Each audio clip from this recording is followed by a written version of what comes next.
Sviazhsky took Levin's arm and went with him to his own friends. This time there was no avoiding Vronsky. He was standing with Stepan Arkadyevitch and Sergei Ivanovitch, and looking straight at Levin as he drew near. Delighted.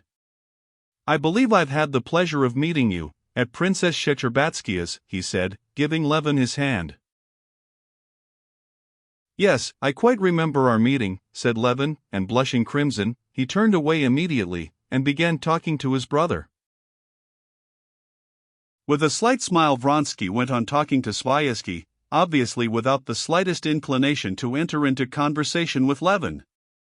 But Levin, as he talked to his brother, was continually looking round at Vronsky, trying to think of something to say to him to gloss over his rudeness. What are we waiting for now? Asked Levin, looking at Sviazhsky and Vronsky. For Snetkov. He has to refuse or to consent to stand, answered Sviazhsky. Well, and what has he done, consented or not? That's the point, that he's done neither, said Vronsky. And if he refuses, who will stand then? Asked Levin, looking at Vronsky. Whoever chooses to, said Sviazhsky. Shall you? Asked Levin. Certainly not I, said Sviazhsky, looking confused, and turning an alarmed glance at the malignant gentleman, who was standing beside Sergei Ivanovitch. Who then? Nevidovsky, said Levin, feeling he was putting his foot into it. But this was worse still. Nevidovsky and Sviazhsky were the two candidates. I certainly shall not, under any circumstances, answered the malignant gentleman. This was Nevidovsky himself. Sviazhsky introduced him to Levin. Well, you find it exciting too, said Stepan Arkadyevitch, winking at Vronsky. It's something like a race. One might bet on it. Yes, it is keenly exciting, said Vronsky. And once taking the thing up, one's eager to see it through. It's a fight, he said, scowling and setting his powerful jaws. What a capable fellow Sviazhsky is. Sees it all so clearly. Oh, yes. Vronsky assented indifferently.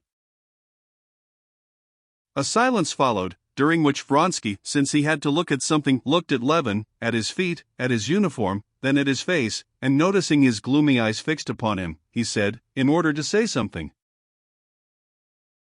How is it that you, living constantly in the country, are not a justice of the peace? You are not in the uniform of one. It's because I consider that the justice of the peace is a silly institution, Levin answered gloomily. He had been all the time looking for an opportunity to enter into conversation with Vronsky, so as to smooth over his rudeness at their first meeting. I don't think so, quite the contrary, Vronsky said, with quiet surprise. It's a plaything, Levin cut him short. We don't want justices of the peace. I've never had a single thing to do with them during 8 years. And what I have had was decided wrongly by them. The justice of the peace is over 30 miles from me. For some matter of 2 rubles I should have to send a lawyer, who costs me 15. And he related how a peasant had stolen some flour from the miller, and when the miller told him of it, had lodged a complaint for slander. All this was utterly uncalled for and stupid, and Levin felt it himself as he said it. Oh, this is such an original fellow, said Stepan Arkadyevitch with his most soothing, almond-oil smile. But come along, I think they're voting. And they separated. I can't understand, said Sergei Ivanovitch, who had observed his brother's clumsiness, I can't understand how anyone can be so absolutely devoid of political tact. That's where we Russians are so deficient. The marshal of the province is our opponent, and with him your amico shown, and you beg him to stand. Count Vronsky, now. I'm not making a friend of him, he's asked me to dinner, and I'm not going, but he's one of our side, why make an enemy of him? Then you ask Nevidovsky if he's going to stand. That's not a thing to do. Oh, I don't understand it at all. And it's all such nonsense, Levin answered gloomily. You say it's all such nonsense, but as soon as you have anything to do with it, you make a muddle. Levin did not answer, and they walked together into the big room. The marshal of the province, though he was vaguely conscious in the air of some trap being prepared for him, and though he had not been called upon by all to stand, had still made up his mind to stand. All was silence in the room. The secretary announced in a loud voice that the captain of the guards, Mikhail Stepanovich Snetkov, would now be balloted for as marshal of the province. The district marshals walked carrying plates, on which were balls, from their tables to the high table, and the election began. Put it in the right side, whispered Stepan Arkadyevitch, as with his brother Levin followed the marshal of his district to the table. But Levin had forgotten by now the calculations that had been explained to him, and was afraid Stepan Arkadyevitch might be mistaken in saying the right side. Surely Snetkov was the enemy. As he went up, he held the ball in his right hand, but thinking he was wrong, just at the box he changed to the left hand, and undoubtedly put the ball to the left. An adept in the business, standing at the box and seeing by the mere action of the elbow where each put his ball, scowled with annoyance. It was no good for him to use his insight. Everything was still, and the counting of the balls was heard. Then a single voice rose and proclaimed the numbers for and against. The marshal had been voted for by a considerable majority. All was noise and eager movement towards the doors. Snetkov came in, and the nobles thronged round him, congratulating him. Well, now is it over? Levin asked Sergei Ivanovitch. It's only just beginning, Sviazhsky said, replying for Sergei Ivanovitch with a smile. Some other candidate may receive more votes than the marshal. Levin had quite forgotten about that.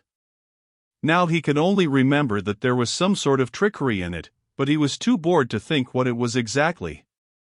He felt depressed, and longed to get out of the crowd. As no one was paying any attention to him, and no one apparently needed him, he quietly slipped away into the little room where the refreshments were, and again had a great sense of comfort when he saw the waiters. The little old waiter pressed him to have something, and Levin agreed. After eating a cutlet with beans and talking to the waiters of their former masters, Levin, not wishing to go back to the hall, where it was also distasteful to him, proceeded to walk through the galleries. The galleries were full of fashionably dressed ladies, leaning over the balustrade and trying not to lose a single word of what was being said below. With the ladies were sitting and standing smart lawyers, high school teachers in spectacles, and officers. Everywhere they were talking of the election, and of how worried the marshal was, and how splendid the discussions had been. In one group Levin heard his brother's praises. One lady was telling a lawyer, "How glad I am I heard Koznishev. It's worth losing one's dinner. He's exquisite.